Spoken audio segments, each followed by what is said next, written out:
Hi, everyone, and welcome back to Inside Sailtrek SOC. My name is Ria. I am your host, and I'm really pleased to welcome my next guest. She is Carlee Jackson, marine biologist. How are you? I'm doing pretty good. How are you doing? Good, thanks. Now, you have quite the resume. You are as well a sea turtle conservationist and a shark expert. Now, everybody's a shark expert, and everybody gets really excited because sharks probably have the baddest rap on the face of the planet. And you're also co-founder of Minorities in Shark Sciences. Yes. Yep. I work with sea turtles and I'm a shark scientist. And, I'm really happy to be able to work with like two really charismatic animals and also just really cool animals, even though I low-key think sharks are my passion. Love sharks the most, but. Well, tell me a little bit about yourself. I mean, you don't sort of, when you're I'm sure that the first thing that you thought of was like, one day I'm going to grow up and be a marine biologist and I'm going to become a shark expert and be a conservation for sea turtles. What sort of got you to start looking towards becoming a marine biologist? What led you to love it so much and to want to sort of take care of these marine animals? I remember so I originally am from Detroit, Michigan. So I grew up far away from the ocean, really didn't have an easy way to access the ocean. And from a very young age, I think I was like 5 or 6, I saw a book that just had a picture of a shark on it. And I think it was like a National Geographic book. And I remember seeing it and being like, that looks really cool. And I really want to read it. So I begged my mom to buy the book for me. She did. And I read it and was just completely like captivated by sharks. I just loved sharks and just thought they were the coolest animals. And I decided, I was like, I want to be a shark scientist when I grow up and I want to work with sharks. So it stuck with me throughout my whole life. And, it was one of those things where my parents were like, oh, like, that's cool when I was little. And then I was in high school and was like, I still want to work with sharks. And they was like, okay, so this is real. But yeah, and I went to college in Florida because I was like, I need to be near the ocean to, actually do some research, and finally got into my actual shark research in grad school. And that's when I also picked up a job with sea turtles. And sea turtles weren't originally something I was really like into, but it was a job. And I was like, oh, like I'll go for it and get my foot in the door in this field, and ended up loving it. And, work with sea turtles, and I still work with sea turtles now. I'm a sea turtle research associate, but my main research has always been on sharks, and I just really love sharks and really all species, especially nurse sharks, which I worked with in my master's study. But yeah, sharks and sea turtles are awesome. Well, tell me, sharks are probably the most misunderstood in the world. People, I guess it probably started way back in the days of Jaws, if anybody remembers the film Jaws. But they are essential. They are absolutely essential to the ocean, to the seas, to our waterways. People feel no fear. It's like you see a shark or kill it if it's coming towards you, but they're not all predators to humans. They're not looking to eat a human. They're not looking to bite off your leg. They are essential to our waterways. Can you explain a little bit to the audience about sharks and why we should give them the respect they deserve? Yeah, that was learning more about sharks. So I was originally a little bit scared of sharks, but also like my interest in them and just how fascinating they were really just overtook that fear. And the more I read books about sharks and just was completely in love with these misunderstood creatures, and they get this bad rep. It does kind of go back to Jaws, but even before then, and like a bunch of like myths and like folklore, it's, there's these huge animals with big teeth and just attacking people. Oh my gosh, it's horrible. But in reality, there are over 500 different species of sharks, and the average size for a shark is actually like 5 feet or less. And a lot of people don't know that. And the majority of sharks are small, and, they eat smaller things. They don't eat like huge whales or seals all the time. So sharks, they are apex predators, and some of them are mesopredators, which means they're not at the very top of the food chain in their environment. They're kind of in the middle. And they're extra important because they help regulate a lot of their prey populations. So if prey populations get, or if sharks are moved from the scene, their prey populations can just overgrow, and that can just cause so many problems because they can overeat certain vegetation or other animals that their prey feeds on, and they can just cause overcrowding in certain areas of the ocean, and that will just lead to other catastrophic things like in that environmental area. So sharks really are kind of the cleanup crew of the ocean, and they help regulate a lot of food chains and a lot of the ocean systems. So they're really important for our environment, and they do get a bad rep because unfortunately they don't have hands like we do. So, you know, they're pretty curious creatures and they want to figure out what something is, but the same way we explore things with our hands, they do it with their mouths, which is pretty unfortunate for us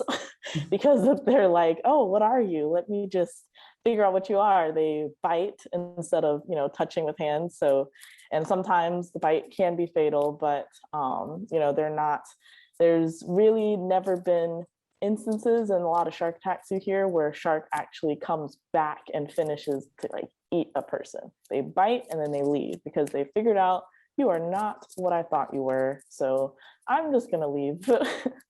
But yeah, so they're very essential for our oceans, and you know, without them, our oceans will not be healthy.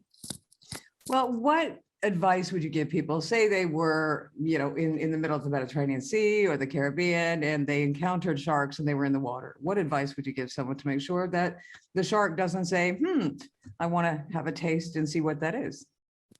Yeah, sharks are very, let's see, they use a lot of their external senses. So they have electrosensories, and they can feel different pressures in the water, and really just being very still in the water would kind of like make you almost invisible to them, not completely, but you know, like they'll just be like, okay, like this is like, the more you kind of spread yourself out a little too, you kind of look like a little big. So you're like, like I'm not really gonna mess with this because it's a lot bigger than I thought it was. But honestly, I'd say a big thing is to just stay calm and to be aware of your surroundings, because sharks are very quick, they're speedy, and they can, you know, the ocean is their turf. They know how to move around and hide in different places, and you know, just they're very, you know, they're mysterious creatures. So I would definitely just stay as calm as possible and just pray that there's not a shark around. No. But yeah, I mean, like sharks really aren't like hunting. They're like, oh, there's something in the water and I have to eat it. Like they don't eat. Most sharks don't even eat every day. They eat like every couple days, or like they don't even need to eat every day. So the majority of the time the shark is really hungry for you. Well, and it's generally fish, right? It's not like, you know, they're not looking for a cow under the water, exactly. right? That's like, why, like, we're bigger than most of their prey. Like, unless you're like a small child, but for the most part, most adults are a lot bigger than what most sharks would go after. So they would just be, unless it's just like a huge shark, but you know, there's only like probably a handful of gigantic sharks out there. Yeah, it's interesting. You know, it's such a shame because you see that there's a large segment of the population that are, you know, very, very afraid, and fear tends to breed ignorance, as it were. And that's when we experience problems, I think. And I think, you know, we've seen it. We've seen it. There's been news reports out of Fort Lauderdale where people have been, you know, pulling sharks by their tails and, you know, for sport, just, you know, harming these animals just for fun.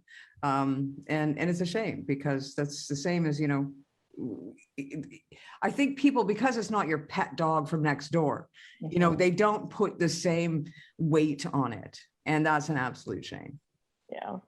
Yeah, it's definitely like, they're just such important creatures for our ocean. And, you know, like I would hope that people start to go away from the whole game hunting, especially like our endangered species. Like here in Florida, you can still fish for great hammerheads off shore fishing, and just, you know, as long as you catch and release. But great hammerheads get stressed out. Like I think they get the most stressed out of all shark species. So they fight extremely hard when they're on a line, and they literally stress themselves out to death. They stress to death. So it's like such an important species, critically endangered species to our waters is, just being hunted for sport and then released. But usually when they're released, they just don't survive because they've been fighting so hard and were damaged so much during the whole fight while fishing. How many species of sharks are endangered at the moment? I can't remember the exact number, but I do know about 20%, 20 to 30%, I believe, of shark species are endangered or threatened. So in hindsight, not a lot, but it's still like they're just important. You just never want to see a creature that important to the environment get removed from the environment. And each shark has a special like niche that they fit in. So now, is this a result of overfishing of their food source, or is this a result of overfishing of them? It depends on the species. Each species is endangered for completely, different reasons, and it depends on where they are. Some of it can be overfishing of the shark itself because they are fished in some places for food, and since they are long-lived species, they don't reproduce like hundreds of babies at a time. They anywhere between 2 to 5 after they reach a certain age, so it's hard for them to repopulate their population.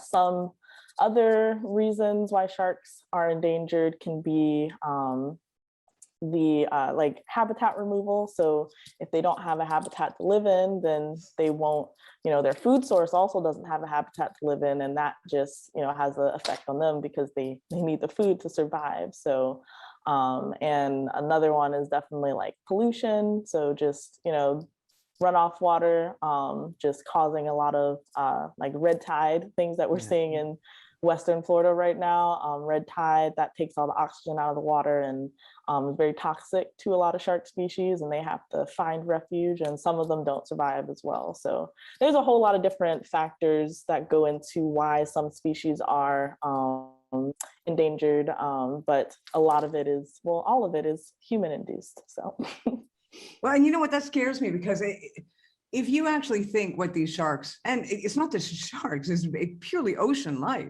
When you talk about the red tide and it's taking the oxygen out of the water, can you imagine as a human being, all of a sudden, certain areas of your world, there was no oxygen and you couldn't breathe? I mean, if that was happening on land, my word, would we be acting fast to fix it? Yeah. Oh my God. And because it's in the water, we're not doing as much as we possibly could and not nearly as quickly as we should. But nobody's actually taking that leap to think, well, if we don't have the sea, we will die, because that is, intricately linked to life on land. Yeah.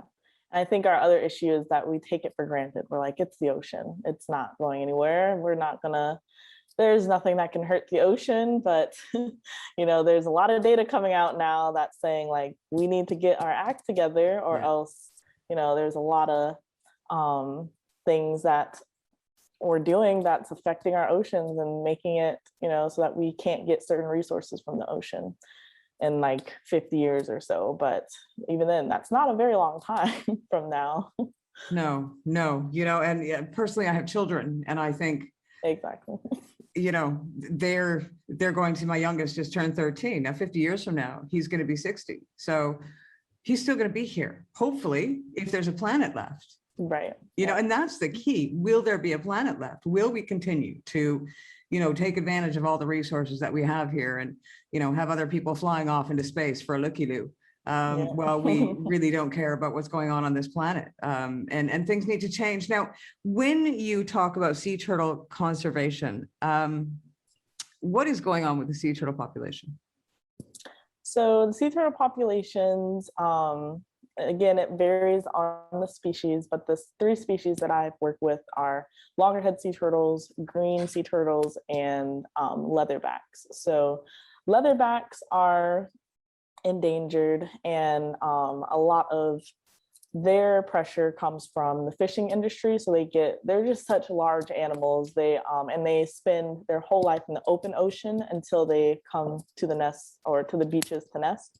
But they get caught in a lot of fishing line. They get caught in trawls. So those big nets that get all the fish or the shrimp, they can get the leatherbacks as well. And they're just, like I said, they're just such big animals. They can easily get caught in a lot of fishing gear out in the open ocean. And the green sea turtles, they actually are the species that is commonly eaten, I think, in the Caribbean, and they used to be eaten in the Keys in Florida, but that stopped once they became federally protected. But we actually almost like literally fished them to extinction here in Florida. And sea turtles, it takes them 25 years to reach maturity to reproduce. So you take out the adults, that's a big hit on their population. So, but the green sea turtles actually are conservation success stories. So their populations are finally bouncing back because their conservation efforts started about 30 years ago. So we're finally seeing like the result of those efforts now with all the adults coming in to nest and everything. So that's a positive thing. But overall, like the sea turtle populations, once again, it depends on the region because not all regions have them protected, have certain species protected, but a lot of their issues are with the fishing, getting caught in lines, or just being caught for their shells or for their meat. Well, and I did watch that documentary, Sustainability. That was quite an eye opener. And I do know a few people in conservation within the Med, and of course, like every documentary, there's going to be some editing done that makes it maybe perhaps a little bit more shocking or more value financially than perhaps just the bare facts. But even if 50% of the way that was portrayed is true, it's frightening. Yeah. And as well, one thing about the turtles is that if they have something wrapped around a fin, it's a fin, right? Yep. Yeah. If they have flipper. There we go. Flipper. Yeah. If they have something wrapped around their flipper, and you can't just cut that off and set them free. You have to take them and have them looked at, because cutting it off, I guess it would be like you or I having, the blood, the circulation cut off on an arm for a long period of time. And you need to go to the hospital and you need to make sure that everything is going to be reconnected, because that limb could die. Exactly. Yeah, I actually worked in a sea turtle rehab facility for 5 years as well. And we had a lot of entanglement injuries coming through our hospital. And sometimes we did have to amputate the flipper because it was just, the humerus would just be broken and swollen and just filled with liquid. And, we do our best to, try and save the flipper, but sometimes we did have to amputate flippers because the line was just wrapped so hard around their flipper that it caused it to break and just was unrepairable. So it's definitely a big issue and something that I see all the time, unfortunately. And what happens to those turtles then that have a flipper amputated, for example? Are they kept in a shelter? No, so we keep them for like another month or two, and then we let them go because they, there's probably so many turtles out there that have lost the flipper that we haven't, that haven't come through our rehab facility. It's the same as like if a human lost an arm, they figure out how to use their left arm or their opposite arm, and they're fine. So the turtles are fine once we release them back out. They swim around just fine. They figure it out. Well, what? That's amazing. The way that, human nature is able to bounce back and just do what they need to do, Yep. Now, minorities in shark sciences, what is the importance of that? Yeah, so we started MISS about a year ago. And it was, I met the 3 other co-founders through Twitter. in response to all the civil unrest happening last summer.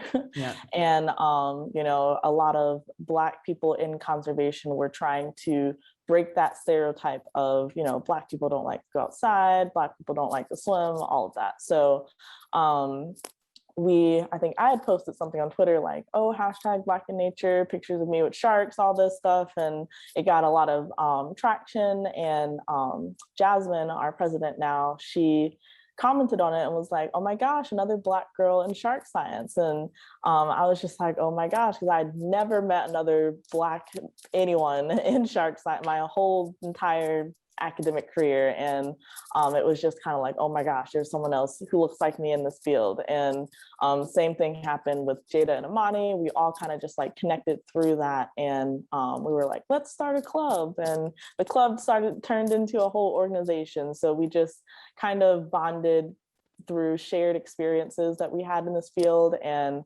our mission statement is to highlight and increase the diversity that's within shark sciences, because there's a lot of women of color doing research in shark science, but you don't really hear about them because a lot of times their voices are silenced, or on Shark Week it's just a bunch of white male like testosterone being thrown around. Yep. Honestly. And yeah, so we just wanted to create a community where we can, provide opportunity, break down a lot of barriers that prevent women of color, just people of color in general, to getting into this field. And, we all had our own types of experiences getting into this field, and we wanted to make it a lot easier, affordable, and just like more accessible to people of color. So I think that's amazing. We all tend to, in marketing 101, we tend to go towards something that we feel is for us, no matter who you are on the face of the planet. So as a young Black woman, I can imagine it would have been difficult. You didn't see, those people in the sciences that were on the covers of magazines and think, yeah, I can be that. It's something that you had in your head, and you had that stamina, and you had that strength, and you knew that was what you were going to be, and you carried on. But, not everybody has that kind of thing deep within them. They do need to have that helping hand, that they do need to be able to see that those options are out there. And I think that's absolutely brilliant. And it's a great thing that you're doing. And I see more of this popping up, not just in the sciences, but in every industry out there. People are banding together and saying, you know what, we're a minority. We may be, Black, we may be Asian, we may be whatever, Filipino, etc. But we may be LGBTQ, but we can do it. So you know what, we're here to help you do it if you want to do it too. Right. And sometimes that's all it takes. It's amazing. Yep. Just banding together and being like, you know what, enough is enough. Yeah. we're just, like I said, just making sure that people, or at least, little Black girls know that they are able to come into this field and they deserve to be here, and they have a right to be here just as much as anyone else in this field. So that's really important to me, and that's really important to miss the organization in general as well. Well, and I just have to say, if I have to hear that Black people can't swim one more time, I think I may jump off of it. And I was a competitive swimmer all through college, so I got that a lot, actually. And I was just like, and they were like, oh, Black people swim. I'm like, what are you talking about? I don't even know we know where that stereotype came from, but it's something that just needs to be put to rest now. It does. It's like, I don't even know how that continued on. And for some people to still believe it, like, it's just one of those things that I would be happy. I have a show on Yachting International Radio called Diversity in Yachting. And every single one of these shows that my host, Gabriella, does, I think there's maybe been 2 out of a whole series of shows that statement hasn't come up. And I am just about ready to say, you know what, I'm cutting that out next time, because I let's put that, y'all can swim. Everyone can swim. Right. Well, I mean, you know, if Just you're taught learn. how to swim, Exactly. some people just honestly can't swim. I mean, you know, it does Right. happen, but we all can learn how to swim. Exactly. So the idea of that blanket statement is yeah, it's time for that to go to bed. So if anybody is interested in getting a hold of you or interested in getting into the sciences, or it just needs some support, how can they get a hold of you? Yeah, so through MISS, we have a membership program. So we have literally over 300 members from like 25 different countries. So you don't have to live in the US at all to be part of our membership community. And you can go to misselasmo.org. So MISSELASMO.org. And you can navigate to our membership page, and it's free to become a member. And you know, you'll have access to a lot of resources. We provide internships and workshops specifically for our members. And you don't even, if you think you might be interested in shark sciences, or you're just, you know, like, oh, I'm just trying to figure out what to do, then become a member. It doesn't matter. And there's no, you know, you have to be at least in high school, but there's no age stop as well. So, but yeah, and then all of our social media is at Miss_Elasmo. That's for Twitter and Instagram. And we also have a Facebook page and a YouTube page. We keep everything as updated as possible. And then personally, my Instagram and Twitter is at Carlee MJ_. So CARLEE, the letter M, and then J, and then underscore. Well, you'll make sure to provide us with that. We can put that underneath so that sure. people will just have to click. Much easier, even for me. I bet. Yeah, I always hate those people that they do say that, then there's actually no link and there's underneath. And you're nothing. like, Oh my gosh. so you have to go back, right? And then you're like trying to type it in and pause the podcast, and yeah, it doesn't work. So we always provide the links for our viewers underneath, guys. Don't you worry. Check down below. They're there. And you know what, even if somebody isn't interested in science, the fact is, if they're interested in the environment and how to do better, you know, they can get that kind of information direct from you. Exactly. Yeah, we have a Friends of Miss program as well. If you're not a woman of color or just don't fit the description to become a member, then you can become a friend of Miss. It's like a supportive role. You're still involved with the members and everything, but yeah, so that's an option as well. And that's also on our website. Nice, nice. Well, you know what? I do encourage everybody to check it out. Just even from a general information standpoint, when it comes to sharks and sea turtles and, you know, the ocean in general, it's such a shame that so many people don't actually have the knowledge that they probably should when it comes to our waterways. And every chance that I have to learn, I take up on it. So I am going to be heading over and signing up so that I can get some information.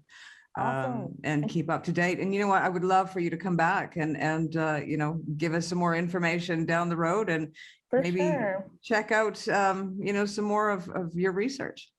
For sure. Yeah, I'd love that. Nice. Well, Carlee, I want to say thank you for your time. It's been very much appreciated. No problem. Thank you so much for having me. It was a pleasure talking to you. Well, you taught me something this time, so I'm sure next time you'll teach me something again. You've been listening to marine biologist Carlee Jackson. She is co-founder of Minorities in Shark Sciences. She's a sea turtle conservationist, a shark expert out of Orlando, Florida. My name is Ria. I have been your host. We'll see you again next time.